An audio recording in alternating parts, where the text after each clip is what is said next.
Hello guys, how are you? I'm Hardeep Singh. Welcome back to your own YouTube channel. IELTS updates and recent exams. For more updates related to recent IELTS exam writing test topics, listening, reading, practice test, and speaking, you got guesswork. Please guys participate in everyday listening and reading practice test to achieve your desired band score in your actual IELTS exam. Please hit the like and subscribe button. Press the bell icon for the upcoming notifications. Don't forget like, subscribe and share my YouTube channel and my Facebook page, IELTS updates and recent exams. Part 1.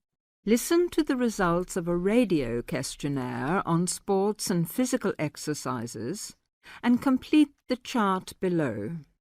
First, you have some time to look at questions 1 to 4.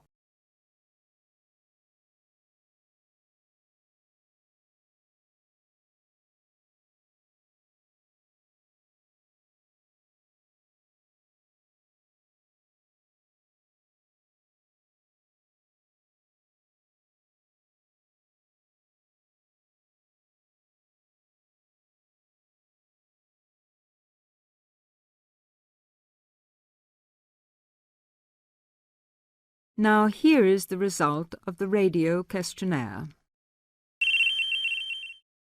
And now the results of our survey on spare time activities and sports. We wanted to know how people spend their spare time, so we interviewed women and men around the town during the whole of last week. Here's what we found out. Only 40% of men interviewed claimed to do some kind of physical exercise, while 50% of the women we talked to said that they follow a regular program of exercise. We also talked about watching sport on TV, and both groups claimed to spend some time on this. 41% of men interviewed do this and 30% of women. We also wanted to find out exactly what form of exercise these people do, so we asked about different sports and activities. Jogging was by far the most popular, with 20% of men and 18% of women. Most of them do this during the week, either in the morning before going to work or in the evening after work. Football was also popular with the men. 13% claimed to play, mainly at the weekend, on Saturdays. Before you hear the rest of the conversation, you have some time to look at questions 5 to 10.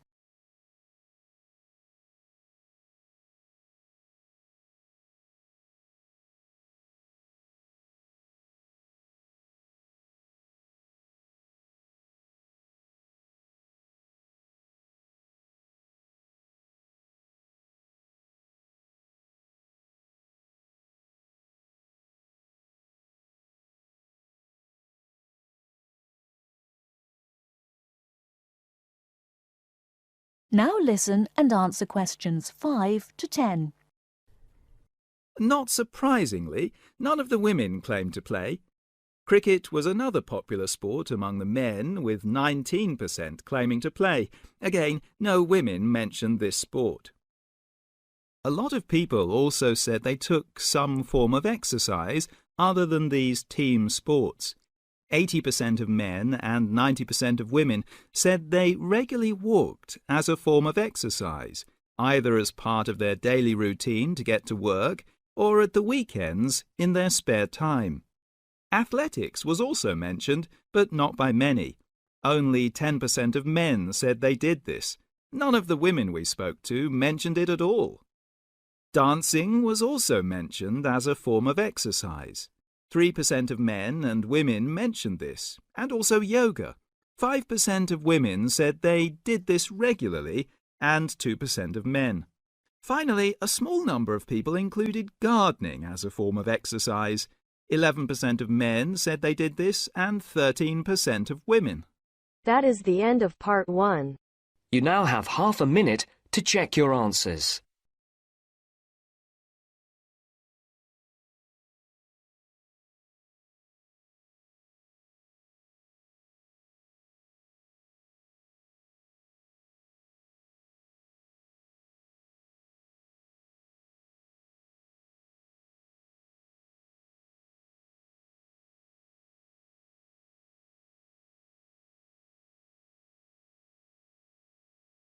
Now turns to Part 2.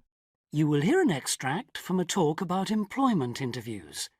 First, you have some time to look at questions 11 to 14.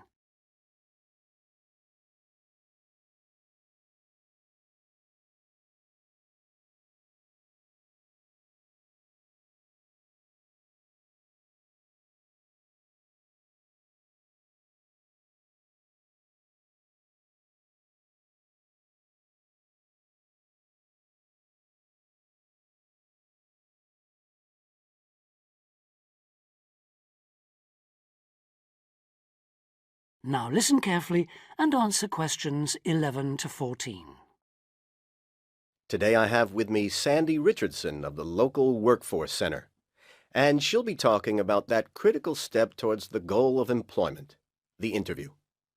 Sandy, what is an interview for, and what's the best way to approach it?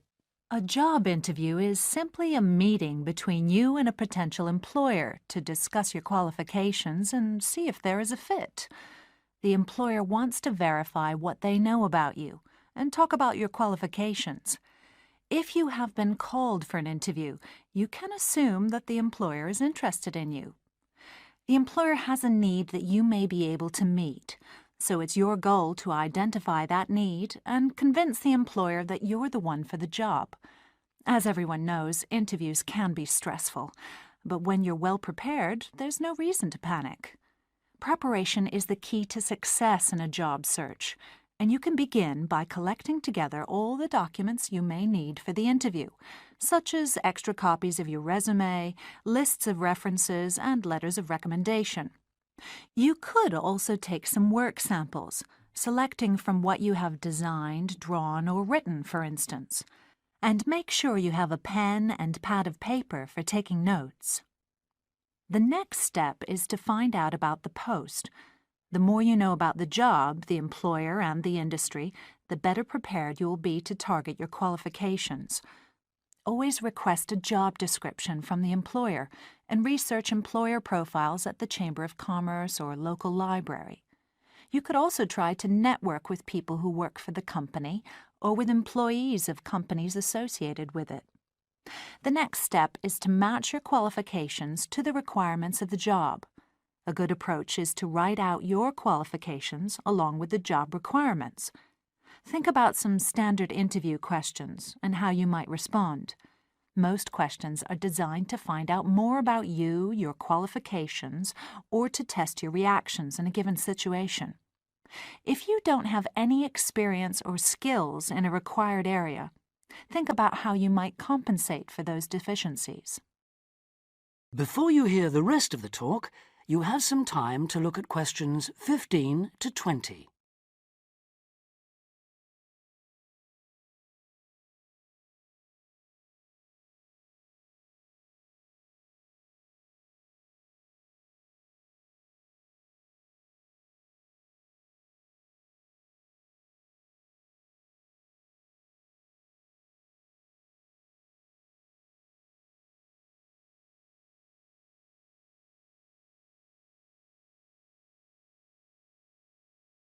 Now listen and answer questions 15 to 20.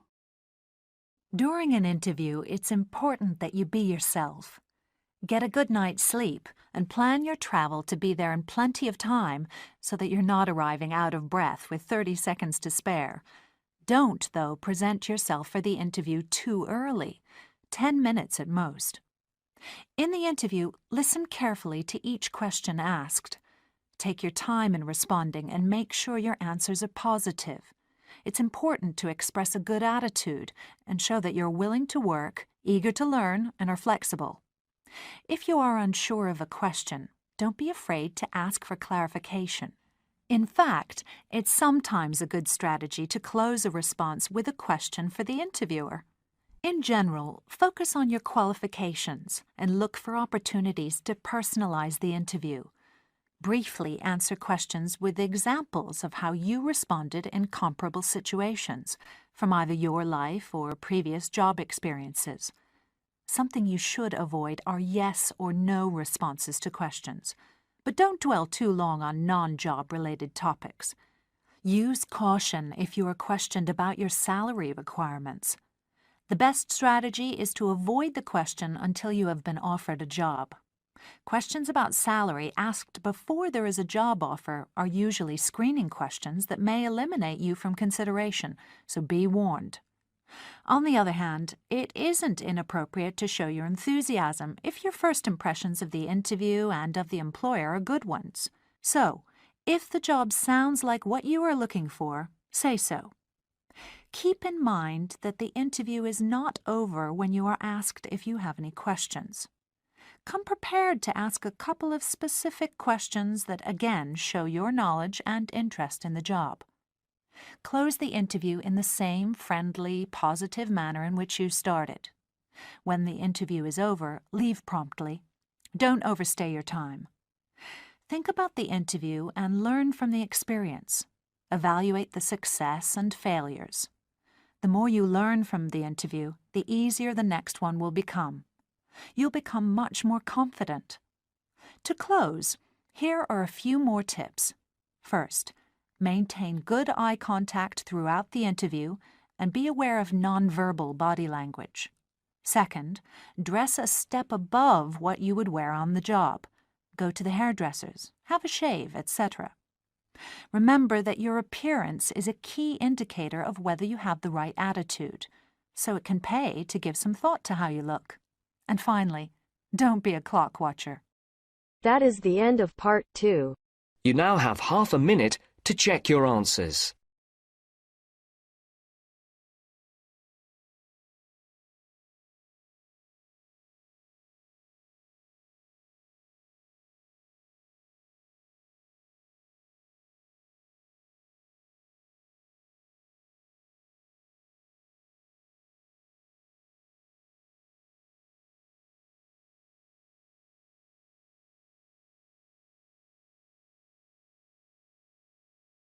Now turns to part 3. You will hear two business studies students discussing a presentation they'll do on an article on working effectively in groups. First, you have some time to look at questions 21 to 26.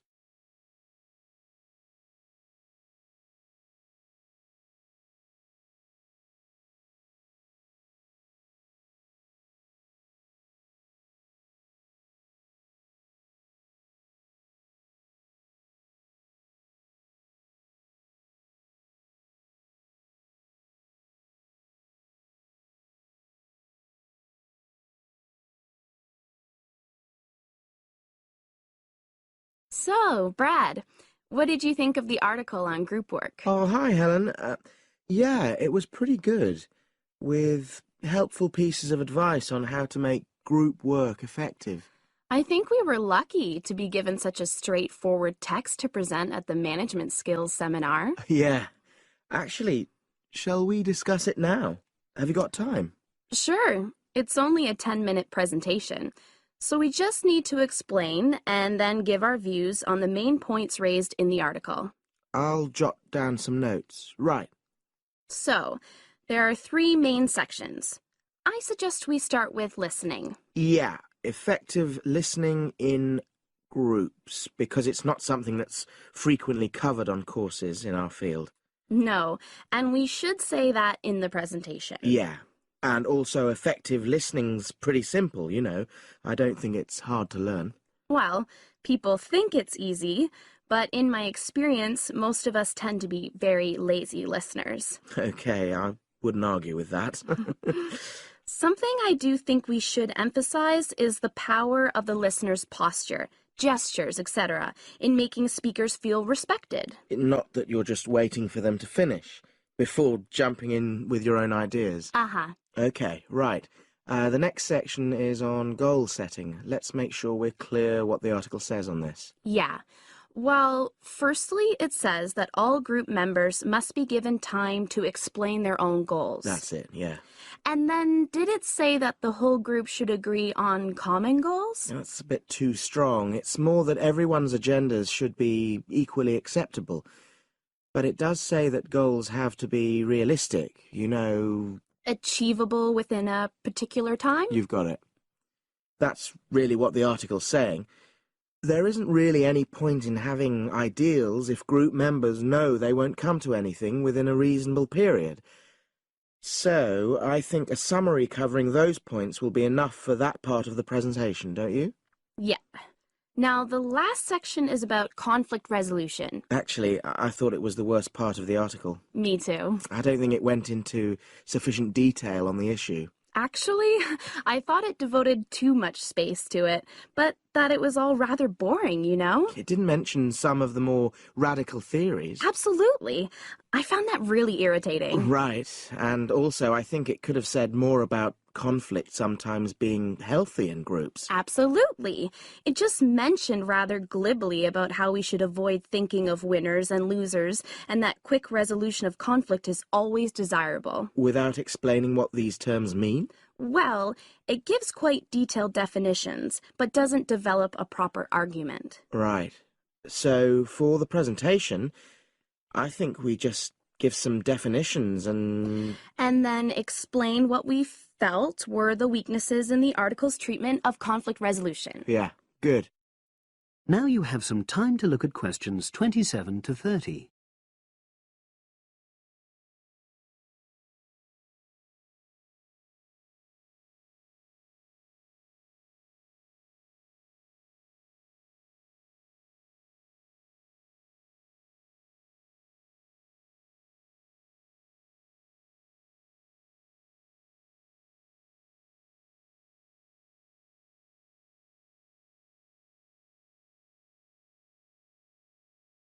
So, let's think about what we have to prepare for the actual presentation. Well, I suppose we'll use PowerPoint, but I'm hopeless at using it, especially if it has any visuals. I really have to look into doing a course on it because I know I'll need it in the future. Don't worry, I'm quite happy using PowerPoint and I'll put it together when everything else is ready. That's a relief. But yes, do that later. Okay. Now, I heard the tutor saying we have to include some well-chosen quotations from the article. I'm not sure if we do. I'll email him to find out. No need, I can just have a look at the specs he gave us when he set the task. That'll be quicker. But the tutor definitely said we have to prepare a handout to go with the talk. I'm not really sure how we do that. Sarah did one last year. Who's she? She's doing the same option as me on marketing. I'll ask her advice on what to include. Great. So that just leaves the bibliography at the end. I suppose it'll mainly be articles. Yeah. So we'll just look on the web, and we can leave that till later. But we've been advised against that. Well, we could have a look through some journals in the library. I think we should start by looking through module handbooks. I think that'll give us some good leads. Yeah, you're probably right. So, that's all the topics. That is the end of part 3. You now have half a minute to check your answers.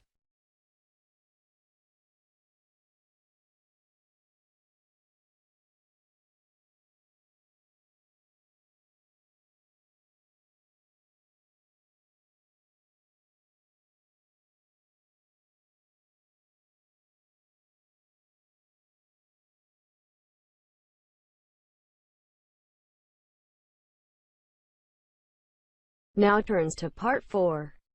You will hear a lecturer talking to a group of engineering students about the design of a greenhouse. Before you listen, you have some time to look at questions 31 to 40.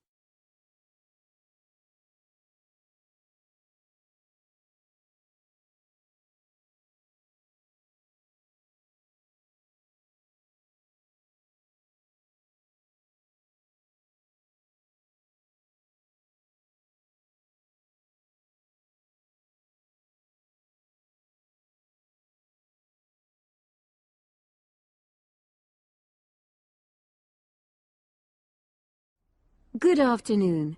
This is the first of a series of lectures I'll be giving about engineering for sustainable development. I'll be presenting examples of engineering projects from a variety of contexts, and today I'm going to talk about a project to design a new kind of greenhouse for use in the Himalayan mountain regions. First of all, I'll tell you about the problem which was the context for this project.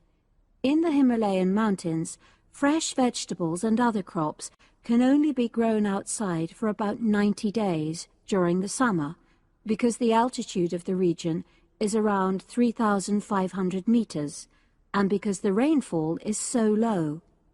In winter, temperatures fall below minus 25 degrees centigrade, so fresh vegetables have to be imported. They arrive by truck in summer or by air in winter, which makes them expensive. Local people rely on dried leafy vegetables and stored root crops during the winter, and rarely eat fresh vegetables. But despite the sub-zero temperatures, the skies over the region are cloudless, and there are over 300 sunny days per year.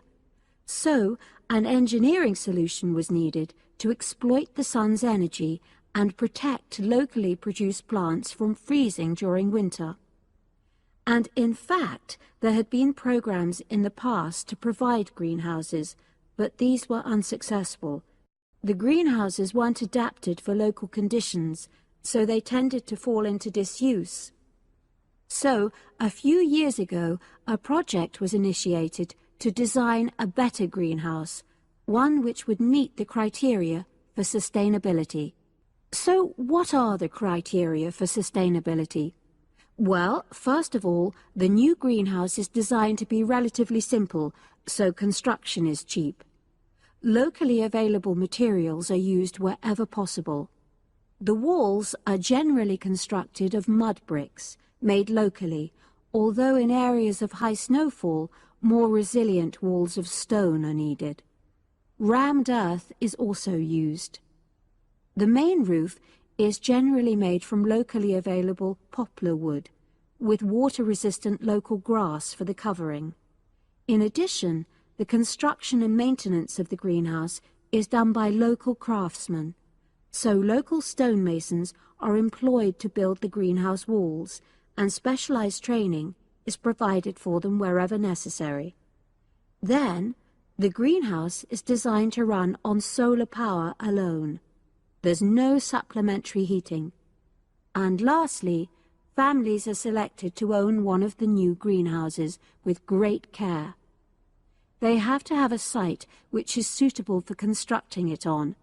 They also have to be keen to make a success of using it, and also to share the produce with the wider community through sale or barter. Potential owners are taken to see existing greenhouses before they make a final decision about having one. So, those are the features which make the project sustainable. And now, I'll briefly describe the design of the greenhouse. The greenhouses are orientated very carefully along an east-west axis, so that there's a long south-facing side. The transparent cover on the south-facing side is made from a heavy-duty polythene, which should last for at least 5 years. On the inside of the greenhouse, the walls are painted. The rear and west-facing walls are black to improve heat absorption, but the east-facing wall is white to reflect the morning sunlight onto the crops inside. Finally, there's a door in the wall at one end, and vents are incorporated into the roof, the door, and the wall at the other end to enable control of humidity and prevent overheating. I'll turn now to the benefits which have resulted from the introduction of these new greenhouses. These benefits are of various kinds, but for now I'll just mention the social benefits. First of all, people who own a greenhouse gain social standing in their communities because they provide vegetables for the wider community, for regular consumption as well as for festivals, and they also earn income.